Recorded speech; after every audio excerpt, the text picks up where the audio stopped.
Hey,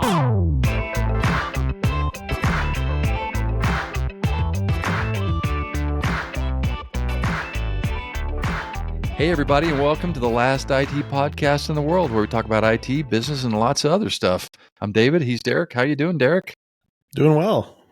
If you're new to the show, we wear hats on the show. If you're audio only, we always wear hats. I'm just wearing the boring old My Business Alt CIO Consulting logo hat. But Derek, I don't know. You're going to have to describe that hat to me and everyone. So this is the Richmond Flying Squirrels hat.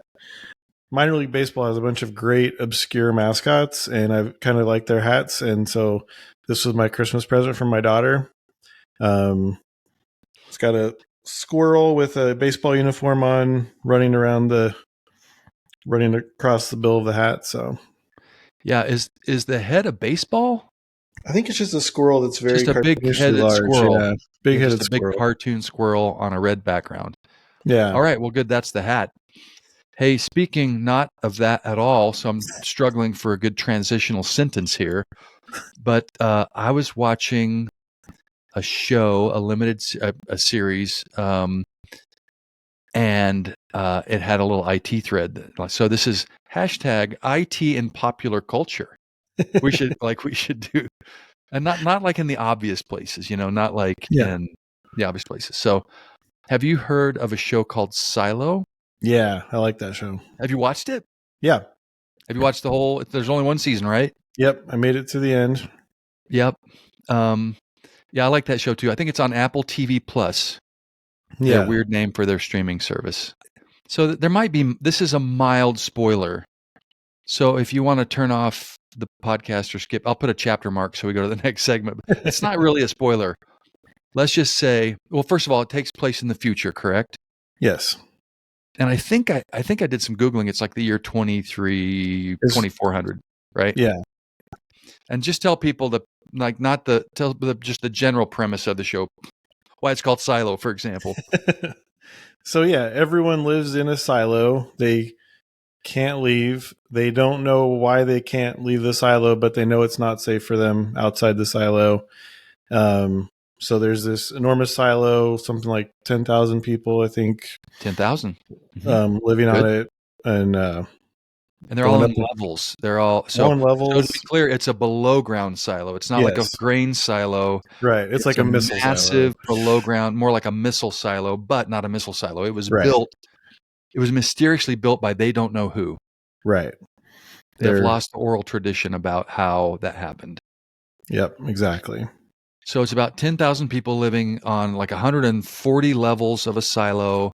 And of course, they're stratified by where you live. Like the down deep is like awful. It's like a caste system. Yeah, yeah. The upper management is top few floors, and yeah.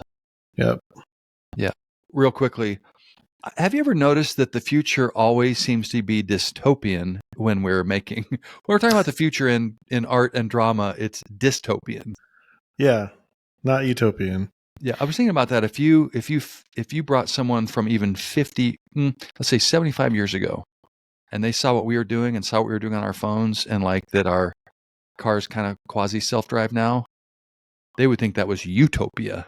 Exactly. Now we'd have a couple negative marks in our society and world, but hey, in general, anyway, it's always dystopian. So of course it's a dystopian future, and there is something called the Pact, which I describe, Derek, as a combination between the Constitution and a Bible.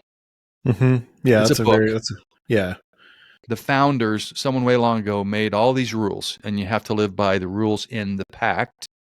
Yeah, and it's very detailed, apparently. Like, people can study it for long periods and still not fully know the Pact. Yeah. Real quickly, the only way to get up and down levels is stairs. Mm-hmm. A big cylindrical staircase. So, yeah, it's a journey, right? You don't just go down an elevator. If you want to go to the down deep, it's a couple days downstairs. So it may be a dystopian future, but the calves on these people, are just extraordinary. They don't even show anyone's calves. I'm just making that part up. But all that stair climbing. So here's the IT angle. Apparently in the Pact and in the show, should something happen to the supreme leader of the silo, Derek, newsflash, guess who is next in line for leadership? IT. The head Director of IT. Yeah. Finally. I don't consider that a dystopian future. That's the way it should be. That's progress. That's where we need to be. Sure, we're all living below ground, and we're not sure the air is clean to breathe, and there's some shenanigans and some things going on that we would, and some cover-ups. But at least we've got the line of succession right in the future. Yeah. The quasi all-powerful mayor, and then the director of IT. Right after that, director. Yeah. I don't know who's third. They don't come into third, but no. And the sheriff is down there somewhere, but not maybe directly. I don't know if he ever gets to be in power, but he's got some power. Who's the guy's name? Tim Robbins? Tim Robbins. Tim Robbins. Most famous for Shawshank Redemption. Yep. And being married to Susan Sarandon, I think. Maybe not anymore. I don't know. Who cares? Oh. All right. So anyway, the future is brighter than we think, everybody, because the leader of IT finally gets their due in the line of succession in our future society. In our dystopian subterranean There's future. more to that story. Watch the series and then we'll talk after that. But anyway, very cool. All right, good. IT and popular culture, that was fun. All right, we'll be back to the show right after this.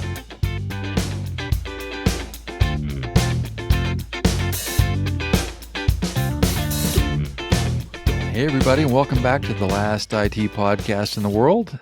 Derek, in this segment, we're going to talk about Shampersandt I saw on LinkedIn. That's a branded specialty phrase and word. Do you remember when we learned the word Shampersandt? Yeah, that was a couple episodes back. We saw, I think, an artistic and unconventional rendering of expletives on LinkedIn. Yeah, it was the guy that was giving all his productivity when you travel stuff. He's not an IT guy. Carry 2 laptops, plus a router, plus 2 routers. Yeah. And he said at the end of that post about all this productivity he gets from carrying 2 laptops around that he gets a lot of sh&t done. I think, and we had never seen that word before, so we think it's pronounced Shampersandt. Shampersandt. So, this segment is Shampersandt I saw on LinkedIn. I have 2 categories of my least favorite post on LinkedIn. I'm only going to talk about one a day, but my least favorite thing to see when I'm scrolling on LinkedIn is anybody who took a picture of themselves post their workout still in the gym. Especially dudes. Yeah. Have you seen many of those posts? Did they come your way? A couple. I've seen the ones I think on other media, I think people that have earned it more, like a Terry Crews or somebody like that, or The Rock. Okay, you've earned your post-workout picture. For sure. If your product is your physique, absolutely. Right. But if your product is, project management, probably right. Not. Or you're the CEO of a company, one of them is a CEO. Here's what's gross about them. There's always a motivational message about goals or discipline or kind of you can do it kind of a thing. And there's a picture of a dude standing kind of flexy-ish, taking a selfie. And I don't think that post is all about the motivational words, personally. Derek, we have not talked about this, but if you were to guess what style of shirt the average dude I see on LinkedIn posting like this, how would you describe that shirt? Just guess. I would guess tank top that's insufficiently sized. Yeah. I'm gonna tweak. You're right, but I'm gonna tweak you. It's a sleeveless shirt. Okay. Yeah. It might not be a tank top, but it's definitely got either the sleeves ripped off, probably by their teeth, or cut off. That's pretty important, I think, if you're going to take a gym photo. Yeah, it is. Yeah. Anyway, so dudes, posting after, getting their swole on, and showing their arms with a quasi harebrained motivational message is tied for my least favorite. I'll think of my other one. I'll tell you my other one some other time. We don't have time today, but definitely Shampersandt on LinkedIn. But that's not what we're talking about today. I'm going to call a new segment CSIT. That's where there's a mystery. We've only got a few bits of evidence to go from, and we have to sort of imagine what drove people to this action or what the outcome is going to be. So we're sort of like forensic IT investigators. But this is about a job posting that caught my eye. and I'll explain why. And I'm not going to be too super specific because I am not trying to pick a fight with the good people who decided this is how they wanted to post their job, or the company that decided this is the role. None of that. I'm just trying to scratch the itch that is the mystery, again, CSIT, of how people think and work. And usually what I find is I'm the problem. Like it's me, not them. Here's the job title. This is the title. Application developer. Let's just pause. You know what that is, right? Yep. You are one. I am one. Yeah, that's a job right there. Right. And it's got an ampersand. Oh, it's got an ampersand in it. Ampersand, not Shampersandt. It's an ampersand. Application developer and project manager ERP implementation. That's a whole other job. So here's the head scratching. I'm like, so there's probably some roles that are closely adjacent to each other that you could maybe combine. There used to be an old-timey job title called programmer analyst. Mm-hmm. Remember those days? Yep. This kind of goes back to your McKinsey gripe, which is like you're both analyzing what's needed or the business and you're coding it. Yeah. That makes sense. Yeah. Yeah. But let's break this down. So the application developer, when we read further into the job posting, is in the area of analytics. So they need someone to develop, advanced data-driven analytics for their company. And I have managed, so it's that kind of application developer. It's not, it's a data-driven, and that is a very technical job. Despite kind of the onset of easier to use end user tools like Power BI and some of the other things, there's a lot that goes into being data analytics developer, like data cleansing, integration, getting data from flow from one system to another. Yeah. Just thinking like a data analyst. I think it's a different skill set. Yeah. This old timey phrase called ETL. Sometimes they've switched it to ELT, which is like how you get it, move it, transform it. It's extract, transform, and load, or extract, load, and transform. Right. To get your data to land in probably a separate database or a data lake or whatever they're calling it these days, and then massaging it so that it's kind of ready for analytics, and then joining it to other data. Data is complex. Data has not gotten less complex over time, more complex. Right. So that's just the data part of it. And then, of course, you've got to understand business requirements and convert that into a tool that accesses that data, and it's called maybe the visualization layer. Mm-hmm. As analytics, dashboarding. Power BI, Power Tools, yeah. Yeah, this is Power BI. So just right there, there's a couple of roles, right? There's even within the data analytics, there's ETL, there's at a larger company, everything I just described would be an entire small team. There's the data architect, there's kind of the ETL team, and then there's the developer role. So already, that's a good point. We're kind of combining all those things into just the application developer or the data analytics developer. So put a pin in that. So now let's talk about an ERP implementation project manager. If we were to draw a Venn diagram of the skills needed to be a large project, large complicated systems project manager, that Venn circle, and the Venn circle for an application developer focusing on data and analytics, how much do they overlap? I would think not a lot. I think there might be some whiskers around the edge of just some technical know-how, but yeah, we'd be stretching to find a way for those circles to touch each other. We're like Olympic rings, right? Like there's just a hint of an overlap there. Yeah, for sure. So that's where my head started scratching when I saw that. But the mystery deepens. It doesn't undeepen, it deepens. Now, if you said, you know what, you can look all across the USA and find that combination, would I bet that my house that you'll never find anyone who had done both of those things successfully? I wouldn't bet my house. But what if you said, this company, by the way, is not in a major metropolitan area, number one. They're in hey, nobody falls down a rabbit hole, Derek, like this guy. I've got two thumbs and I'm pointing at myself. Like I've got rabbit holes inside of rabbit holes inside of rabbit holes. I looked up the town. Oh, this is key. they're not looking all through America. Here's what it says: must be willing to relocate. This is an on-site position, 5 days a week, no hybrid, no remote, no. Nope. So Must now be. we've shrunk from America to a town of 7,000 people. Oof.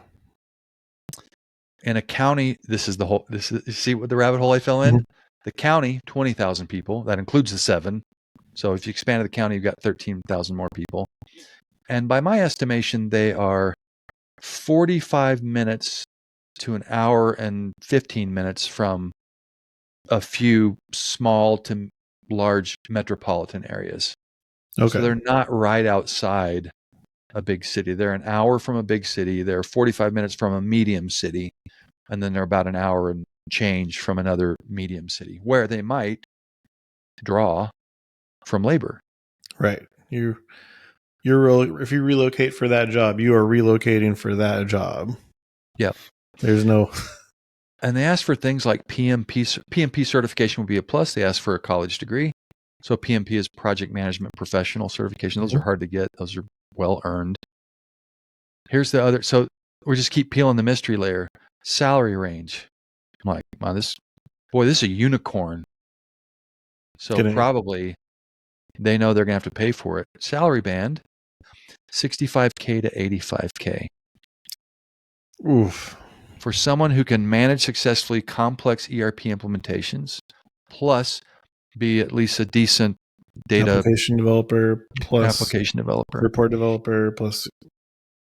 My CSIT brain wants to know what preceded the decision to make this a hybrid job, not hybrid working, a hybrid role. Job.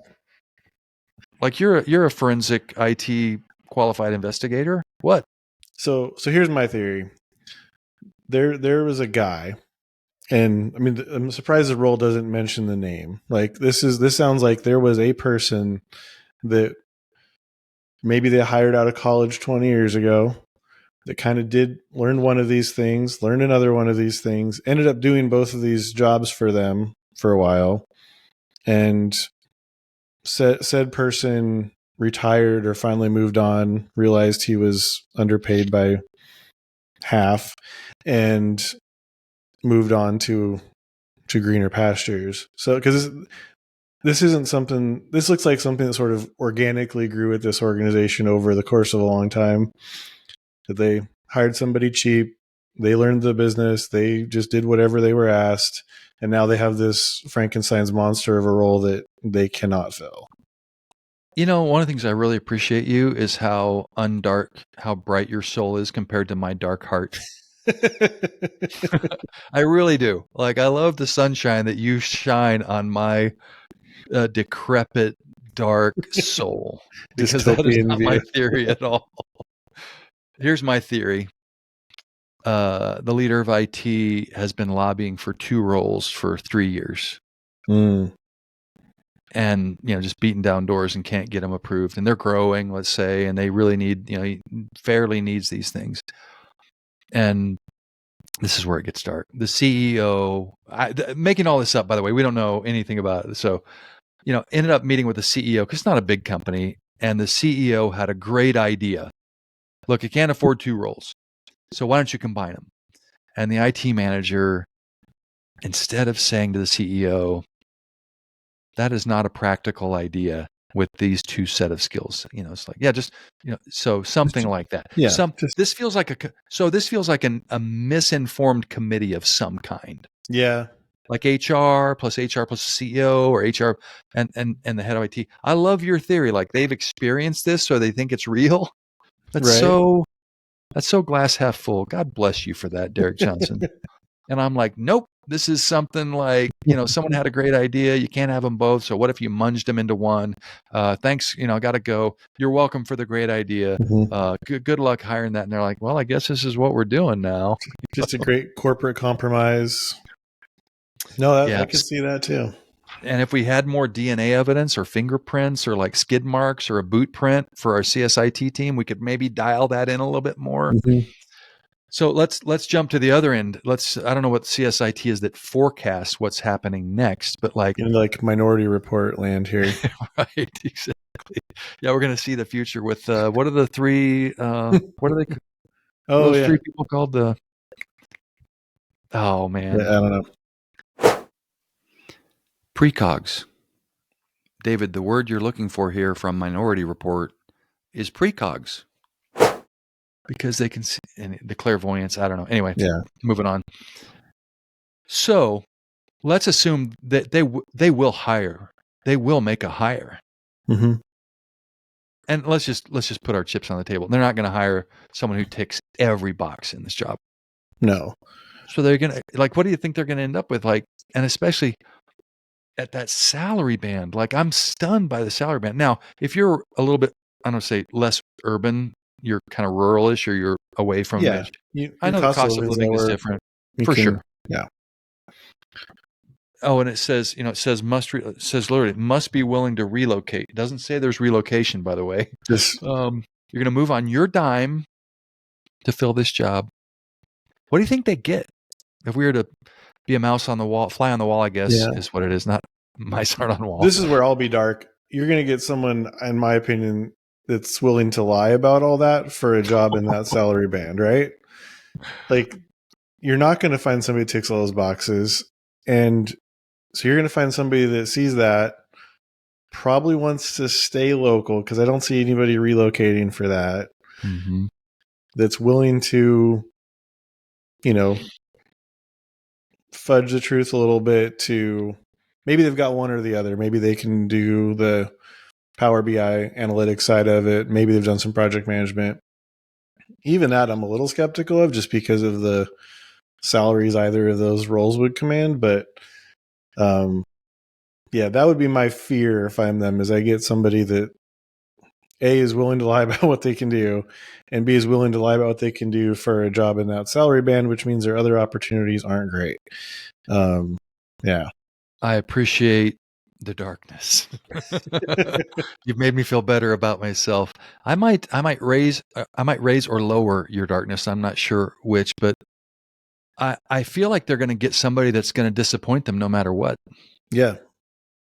I don't know how they'll hire somebody, and like you said, they might say the right things and get the right job, but I think they're going to fail at one of these two things or not be great at it. Yeah. And then again, I don't know the culture of the company. Maybe they develop them. Maybe they're patient. Maybe they bring them along. Yeah. Or maybe not. Maybe they have set the bar so high on their expectation meter that nobody can do it, but someone will do it. The second dark part is they're going to get someone who, if you look at their resume, is at a place 18 months, 20 months, 13 months, 24 months. I've seen these resumes a lot, and they're great, to your point about talking their way into jobs. Yep. And not great at staying at jobs because they can't always do it. I don't think it's going to end super well. It may not be terrible. Maybe they just accept half a loaf on one of those two roles, but maybe they get half a loaf on both roles. Maybe you're not a great analytics developer and you're not a great project manager. Anyway. Yeah, and I think if they did somehow everybody agreed and you grew somebody into that role, once they got good at both roles, they would leave. Yeah. Because if you are good at both of those, even at really good at one of those things, there's going to be a better opportunity pretty quick. I've got another dark alternate theory. They hire a relative of key leadership of the team. Ooh. That's a good one. This might have been custom written for somebody's nephew. Yeah. Yeah. Yeah, that's a good one. Yeah. Hey, let's wrap up this by telling you the final thing. So LinkedIn, I was looking at this on LinkedIn, of course. And again, this isn't Shampersandt. God bless people who need a lot of skills but can't afford them. So they come up with maybe creative ideas that maybe you and I just aren't bright enough to understand, and maybe they'll get a good resource. I really hope so. I'm probably going to monitor this place again. Speaking of rabbit holes, and see who joins the company on LinkedIn and see if I can sleuth it out, because I'm an obsessive compulsive. But here's the final note. As I was looking at this job, it told me that 4 of the skills match my profile. I might be a good fit. There you go. So apparently it is possible. Yeah. I match 2/3 of the skills. You are that unicorn. Nope, I'm 66% of the unicorn. Even I, like with my deep career, I can't even tick all the boxes. Dang it. All right. Well, that's CSIT. We didn't solve this mystery. It's not a crime, by the way. We're not solving Right. crimes. We're solving IT mysteries. Victimless crimes, if anything. All right. Well, that brings us to the wrap up segment, Derek, where we talk about what we learned. What'd you learn today? Once again, we see David likes booking appointments in advance, and boy, if you don't skipping get that the line, right? Like, yeah, I was wondering if you're going to pick up on that past theme. Yeah. Like, I like any app or appointment where I can get in and get out as fast as I can. Skip the line. Do not make David wait in line if you want to stay. If off you told me I didn't have to wait in IT line, and you make me wait in line, I'm going to be cross, as they used to say. That's a betrayal. Yep. I learned about the Richmond Flying Squirrels today, and I love minor league baseball. So, love the hat. Thank you. Did you buy it in Richmond? I forgot that part. Oh, interesting subtopic of how things get shipped when you buy online for minor league baseball teams. My daughter bought it for me online. It doesn't ship from any sort of central clearinghouse. It ships from their facility in Richmond into a very circuitous Richmond to West Virginia to Austin, back to West Virginia, back to Austin route. Wow. Yeah. So something happened there. Another IT mystery for another day. Yeah. One time I bought business cards, just a box this big, and it made 11 stops from New York to my house. And I was like, that seems like too many stops. Probably didn't save the planet with that one. Anyway, good stuff. As always, a pleasure to talk to you, Derek. And likewise. Until next time, hey, you can always email us at podcast@alt-cio.com if you got any questions, feedback, want to be on the show, anything, just email us or ping us on LinkedIn. And I'd love to have you on the show or hear about any of your thoughts. Until next time, from the last IT podcast in the world, signing out. Bye.